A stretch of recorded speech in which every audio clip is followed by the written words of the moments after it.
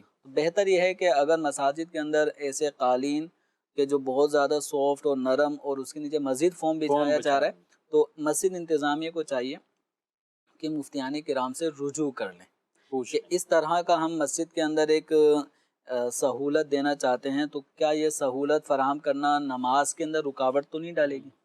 تو اب چونکہ جو بھی یہ کام کر رہا ہے وہ نیک نیتی سے ہی کرے گا، نمازیوں کو سکون دینے کی نیت اس کے بجائے، لیکن معاملہ یہ ہے کہ ایسا سکون نہ ہو کہ جس سے نماز ہی نہ ہو رہی ہو، سجدہ صحیح طور پہ ادا نہ ہو رہا ہو۔ ہمیں وہی سکون وہی راحتیں اپنی مساجد کے اندر لانی ہیں جو شریعت کے مطابق۔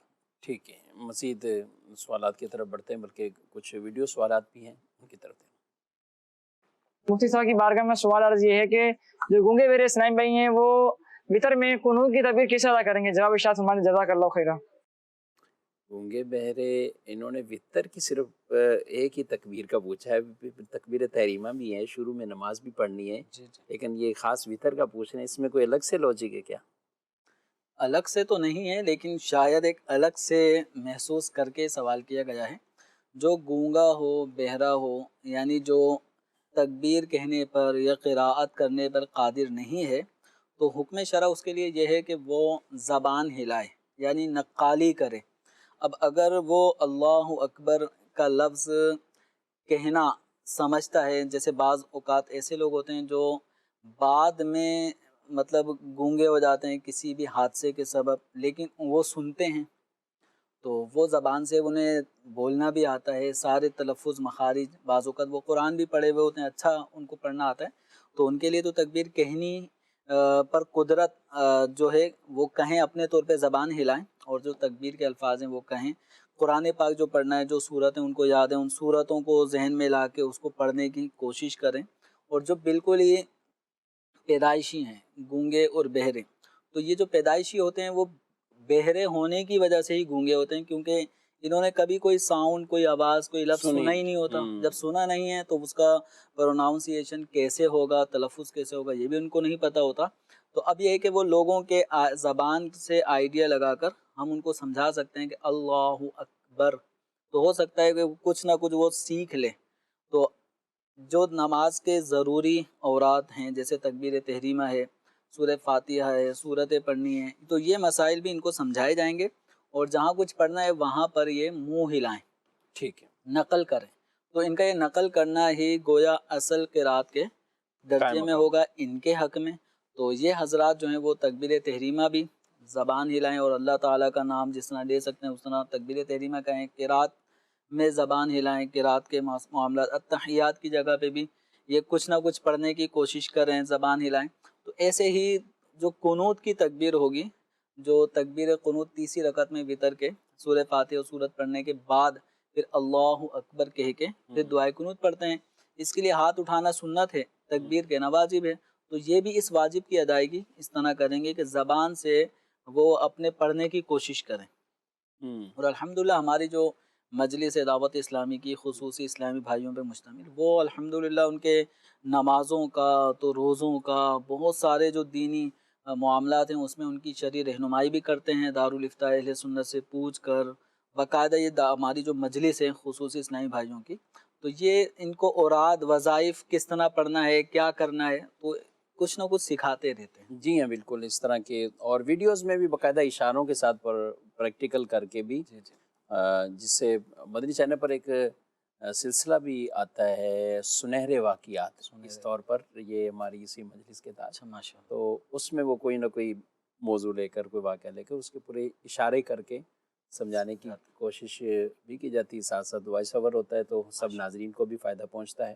اور ابھی میرا خیال آپ نے کچھ کلپس ایسے ریکارڈ کروائے تھے کہ جس کی یہ اشارے وغیرہ ساتھ دوسرے نے کر کے وہ مسائل بھی، روزوں کے جو مسائل تھے، تراویح کے کچھ مسائل تھے، تو یہ الحمدللہ دعوت اسلامی کا جو مقصد ہے نا کہ مجھے اپنی اور ساری دنیا کے لوگوں کی اصلاح کی کوشش کرنی ہے، تو ساری دنیا کے لوگوں کی اصلاح میں یہ طبقہ بھی شامل ہے۔ اور الحمدللہ دعوت اسلامی نے اس طبقے کی بھی شرعی رہنمائی کے لیے الحمدللہ کوششیں سال ہر سال سے دعوت اسلامی کرتی آ رہی ہے، اور باقاعدہ ہمارے اچھے بولنے والے مبلغین بھی اس زبان کو سیکھتے ہیں.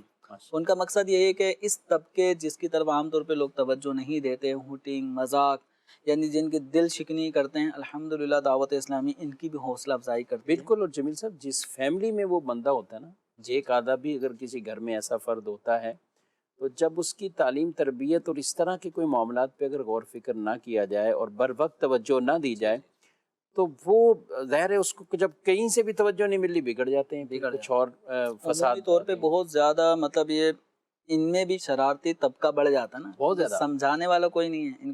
شرارتیں تو ایک ہوتی ہے کہ ایک تو یہ شرارتوں سے پھر بڑھ کر آگے کے جو معاملات ہوتے ہیں، کیونکہ اگر ان کو اگنور کر دیا جائے کہ یہ جاب نہیں کر سکتے یا یہ پڑھ بھی نہیں سکتے، کچھ سیکھ بھی نہیں سکتے، سمجھ بھی نہیں سکتے، اور اگنور کرنا، تو پھر بری بات کی صحبتیں ہر ایک جانتا ہے. پھر نشے کے اندر پڑ جاتے ہیں، پھر طرح طرح کی اور ان کو بری عادتیں پڑ جاتی ہیں. تو آپ بھی اگر کوئی ایسے ہیں، تو آپ کے عزیزوں میں بھی کوئی ایسے ہیں، تو آپ دعوت اسلامی کے اس شعبے سے باقاعدہ رابطہ کیجئے، اور اس کے ساتھ جو یہ دینی چیزیں ہیں ان کے بھی مختلف کورسز ہوتے ہیں، تو اس سے فوائد حاصل بہرحال ہوں گے.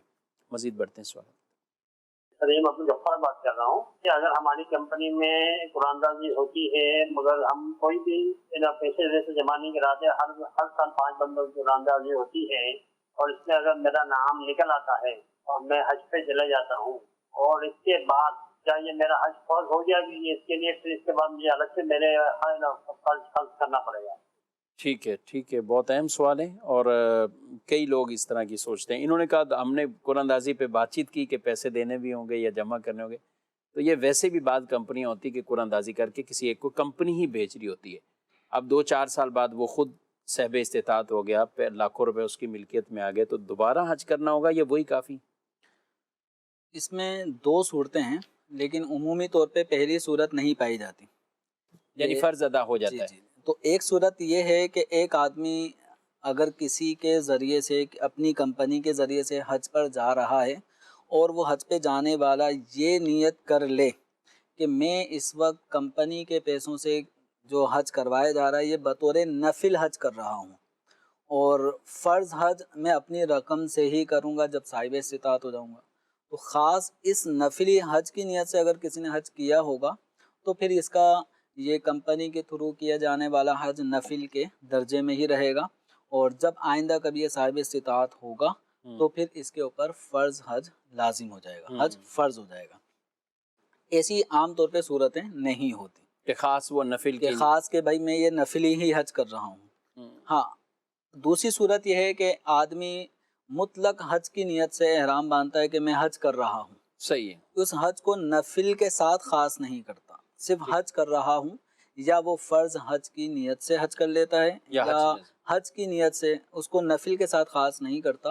تو اب یہ کمپنی کے ذریعے سے یا کسی خاص عزیز نے ان کو حج پہ بھیج دیا اپنی رقم دے کے کہ آپ حج کر لیں، اور اس نے حج کر لیا، تو اس کا فرض حج ادا ہو گیا. اور عام طور پہ ہوتا ہے یہ کہ عام نیت کر لی جاتی ہے، فرض نیت نہ بھی کوئی کرے، یہ ہوتا ہے کہ کہاں جا رہے ہیں، حج پہ جا رہے ہیں، حج پہ جا رہے ہیں، حج کرنے جا رہے ہیں. نیت سے بھی جو حج کیا تو اس سے حج فرض ادا ہو گیا. اب آئندہ کبھی اتنی استطاعت آ جاتی ہے کہ یہ اپنے سفر حج کر سکتا ہے، حج کے اخراجات اٹھا سکتا ہے، اپنے ماتحت افراد کے نان نفقے پہ قدرت ہے، یعنی استطاعت اگر اس کی اب پائی جا رہی ہے، تو دوبارہ حج کرنا اس کے اوپر لازم نہیں ہوگا. اچھا، کوئی دوسرے کو کرواتا ہے لیکن کرواتا حج بدل ہے، اب اس نے حج بدل کروا دیا، تو اب اس کو بعد میں اس کے اوپر فرض والی صورت ہے؟ حج بدل والا معاملہ الگ ہوگا کہ اب کسی شخص نے جو اب معذور ہو چکا ہے، اس کے اوپر حج فرض ہو چکا تھا، اب وہ حج پہ نہیں جا سکتا باقاعدہ، تو اب وہ اپنے اس فرض کی ادائیگی کے لیے کسی کو خلیفہ نائب بنا کر کہ آپ میری طرف سے حج کر لیں. اب اخراجات وغیرہ سب وہ پہلا آدمی ہی اس کے لیے برداشت کر رہا ہے. تو اب یہ جو حج ہوگا یہ حج بدل ہے، جس آدمی نے رقم خرچ کی ہے، حج کے لیے بھیجا ہے، اسی کی طرف سے اس کا فرض ادا ہو جائے گا. ٹھیک ہے. اب یہ جو شخص حج بدل کے لیے گیا، آئندہ جب کبھی اس کو استطاعت ملے گی تو اس کے اوپر حج فرض ہوگا. صحیح. اور جس کے اوپر پہلے سے ہی حج فرض ہے، رقم، استطاعت سب کچھ موجود ہے، اور کوئی اس کو کہتا ہے کہ آپ میری طرف سے حج بدل کر لو، یہ میرے پیسے سے آپ حج کر لو، اپنا حج پھر آپ آئندہ 2-3 سال بعد کر لینا. تو جس کے اوپر حج فرض ہو وہ اس کو چاہیے کہ دوسرے کی طرف سے حج بدل نہ کرے. ایسے شخص کو حج بدل کے لیے منتخب کرنا بھی منع ہے، مکروہ عمل ہے. تو کیونکہ یہ اپنے حج کی ادائیگی میں تاخیر کر رہا ہے. صحیح. جو ہر صاحب استطاعت شخص پہ جس کو حج کی طاقت ہے تو اسے اپنا حج فی الفور اسی سال کرنا ضروری ہے. تاخیر کرنے کی صورت میں گناہ گار ہوتا ہے. تو اب حج بدل اسی سے کروائیں. بہتر ہے کہ جو اپنا حج فرض پہلے ادا کر چکا، اب وہ حج کے مناسک اور بہت ساری چیزوں میں اس کو آگاہی بھی ہوتی ہے، اغلاط غلطیوں سے بھی حتی الامکان وہ بچتا ہے. اور یہاں نیتوں میں بھی اور کئی جگہوں پہ فرق ہے کہ اس کی طرف سے وہ مناسک ادا کرنے. وہ پہلے اپنا حج فرض ادا کر چکا ہے، انتخاب حج بدل کے لیے ایسے شخص کا کرنا یہ بہتر ہے. لیکن اگر کسی ایسے شخص کو جس نے کبھی حج نہیں کیا، نہ اس کے پاس فی الوقت استطاعت ہے، اور حج بدل کے لیے اگر ایسے شخص کو جس پہ حج فرض بھی نہیں ہے اس کو اگر منتخب کیا جاتا ہے تو حرج اس میں بھی نہیں ہے. ٹھیک ہے. اور دونوں صورتیں بہرحال آپ نے وہ بتا دی ہیں کہ حج فرض جس کے اوپر ہے تو وہ اپنا ہی وہ کرے. اچھا، اس میں ایک تو آپ نے بتایا کہ وہ خود مرض میں آ چکا ہے کہ اب جا نہیں سکتا کسی طرح کا، یا معذور ہو گیا، یا کوئی بھی ایسا فوت شدہ ہے، اب ان کی طرف سے ورثہ کروا رہے ہیں اور کروا حج بدل رہے ہیں، اس میں بھی احکامات وہی ہوں گے؟ اس میں بھی احکامات یہی ہیں کہ یہ ساری نیتیں وغیرہ جو کچھ ہوں گی وہ مرحوم کی طرف سے شرائط دیکھی جائیں گی، اس پہ فرض ہے کیا تھا. لیکن اتنا بہرحال ضرور طے ہے کہ حج بدل چاہے زندہ شخص اپنی طرف سے کروا رہا ہو یا اس کے ورثہ اپنے والد مرحوم کی طرف سے حج بدل کروا رہے ہیں، جو بھی حج بدل کے لیے جائے گا اگر اس نے کوئی بھی جنایت، کوئی بھی جرم جو حج کے احرام کے حوالے سے جس کے اوپر صدقہ یا دم وغیرہ لازم ہوتا ہے، تو یہ جس کی طرف سے حج بدل ہو رہا ہے اس پہ لازم نہیں ہوگا.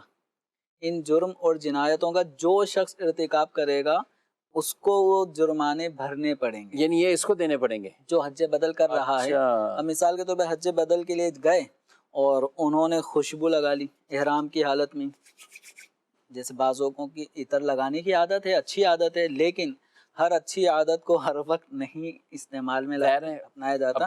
جب احرام کی حالت میں آ گئے تو احرام سے پہلے احرام کی چادروں پہ تو خوشبو لگانا چاہیے، سنت ہے، لیکن جب احرام کی نیت کر لی، تلبیہ کہہ لیا، اب خوشبو سے اوائڈ کرنا ہے جب تک کہ باقاعدہ حلق یا قصر نہ ہو جائے، احرام سے نکل نہ جائیں. اب اس دوران کسی نے حسب عادت عطر خوب شیشی لی اور لگایا اور دونوں ہاتھوں پہ اچھی طرح سے جیسے لوگ لگانے کے لیے کرتے ہیں، اب ہاتھوں پہ لگ گئی. اب اگر اس کو کثیر خوشبو کہیں گے تو پھر دم لازم ہو جائے گا. اب یہ نہیں کہ میں تو حج بدل کر رہا تھا، اصل آدمی کو یعنی غلطیاں بھی وہ بھگتے ہیں، ایسا نہیں ہے.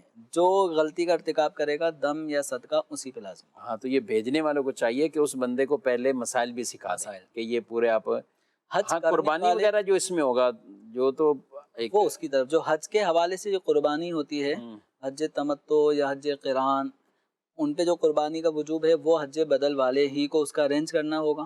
صحیح، اس پہ لازم نہیں ہے. اس پہ وہ لازم ہے جو اس کی اپنے جرم جنایت کا ارتکاب کرنے کی وجہ سے جو صدقے اور دم لازم ہوں گے، یا بدنہ بھی لازم ہو جاتا ہے، پورا اونٹ قربان کرنا پڑ جاتا ہے، ایسے بھی مسائل ہوتے ہیں.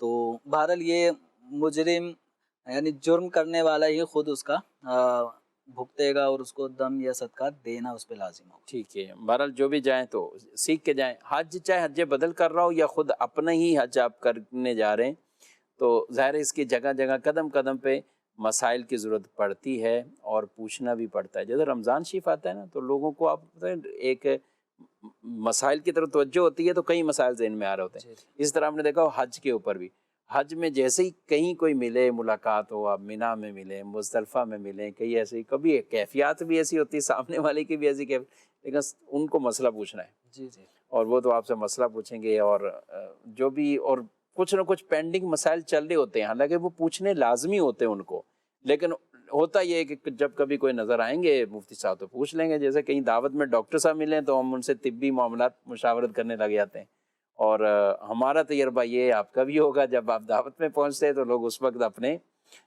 مسائل وغیرہ بھی وہ پوچھتے رہتے ہیں. تو بہرحال یہ انتظار نہیں کرنا چاہیے جب آپ کو وہ درپیش ہے معاملات، اور پھر جو آپ معاملہ کرنے جا رہے ہیں اس سے پہلے ہی آپ پوچھ کے جائیں گے تو انشاءاللہ کئی غلطیوں سے بچ جائیں گے۔ مزید آپ کے سوالات۔ میرا نام محمد شریار اطاری ہے۔ میرا سوال یہ ہے کہ اونٹ کی قربانی میں کتنے حصے ہوتے ہیں؟ بعض لوگ کہتے ہیں 10 حصے ہوتے ہیں، بعض لوگ کہتے ہیں 21 حصے ہوتے ہیں، بعض لوگ کہتے ہیں 7 حصے ہوتے ہیں۔ 7 اور 21 بھی پہنچا دیں، 10 والا تو پہلے بھی سنا، تو کچھ ایسے مشہور کرتے ہیں، آپ کیا کہتے ہیں؟ نبی کریم رؤوف الرحیم صلی اللہ تعالی علیہ وآلہ وسلم کے ساتھ جب صحابہ کرام علیہم رضوان عمرے کی ادائیگی کے لیے گئے تھے، تو اسی طرح یہ حدیث مبارکہ کتاب الضحایا یعنی قربانی کے ابواب میں بھی حدیث مبارکہ مذکور ہے۔ حضرت سیدنا جابر بن عبداللہ رضی اللہ تعالیٰ عنہ فرماتے ہیں، کننا نتمتع فی عہد رسول اللہ صلی اللہ علیہ وسلم، جب ہم عمرے پہ حضور کے زمانے میں جایا کرتے تھے، نذبح البقرہ عن 7، تو ہم 7 افراد کی طرف سے گائے کی قربانی کرتے تھے، والجزور عن 7 نشترک فیہا، اور اسی طرح جو اونٹ ہوتا تھا اس کو بھی 7 افراد کی طرف سے ذبح کرتے تھے، نہر کیا کرتے تھے، اور اس میں ہم سب شریک ہو جاتے تھے۔ یعنی جس طرح ایک گائے ہے تو اس کے اندر یا ایک اونٹ ہے اس میں 7 افراد کی شرکت ہوتی ہے۔ تو نبی کریم صلی اللہ علیہ وسلم کے دور سے ہی صحابہ کرام علیہم رضوان کا یہ طریقہ کار رہا ہے، تو اس لیے ایک گائے ہو یا اونٹ ہو بڑا جانور، تو اس میں 7 افراد زیادہ سے زیادہ شریک ہو سکتے ہیں۔ 10 یا 21 والی بات یہ درست نہیں ہے، غلط ہے بالکل بھی۔ میسج میں ایک سوال ہے، کہتے ہیں کہ اگر 2 رکعت فرض پڑھنے تھے بھول کر 3 پڑھ لیے تو اب کیا کریں؟ ڈیٹیل نہیں بتائی کہ دوسری کے بعد بیٹھے ہیں کہ نہیں بیٹھے، میں چاہوں گا کہ کچھ دونوں۔ اب جس نے 2 رکعت سنت پڑھنی ہے یا 2 رکعت فجر کے فرض پڑھنے ہیں، تو دوسری رکعت پر التحیات میں بیٹھنا، جس کو ہم کہتے ہیں قعدہ کرنا، تو یہ قعدہ کرنا فرض ہوتا ہے۔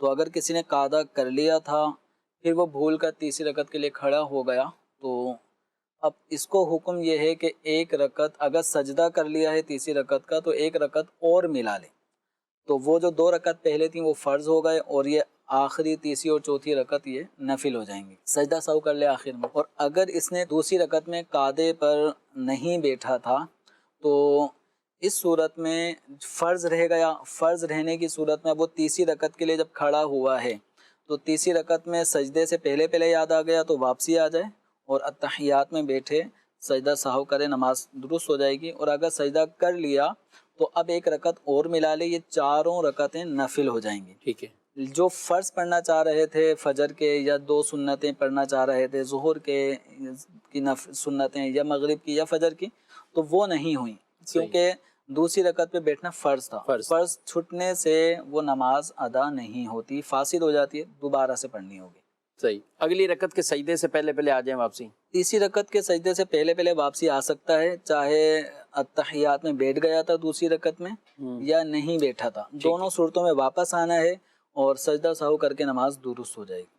صحیح، بھلے اگلی رکعت میں یہ رکوع میں چلے گئے اور پھر ان کو یاد آ گیا، رکوع میں چلے گئے، جب تک سجدہ نہ کر لیا صحیح، اس سے پہلے تک واپسی آ سکتا ہے۔ یعنی سجدے میں جاتے گھٹنے بھی رکھ دیے، یاد آ گیا، وہیں بیٹھ جائے، ٹھیک ہے، التحیات پڑھے، سجدہ سہو کرے، پھر دوبارہ التحیات پڑھے، اس کے بعد دعا درود شریف پڑھ کے۔ ناظرین کرام، آپ نے پروگرام ملاحظہ کیا، اپنا فیڈ بیک بھی ضرور دیجیے گا۔ اللہ پاک ہم سب کے علم میں برکتیں عطا فرمائے، اللہ ہم سب کو عمل کی توفیق عطا فرمائے، آمین۔ جانے مسائل تو علماء سے پوچھیں، یہ حکم مبین ہم کو رب سے ملا ہے۔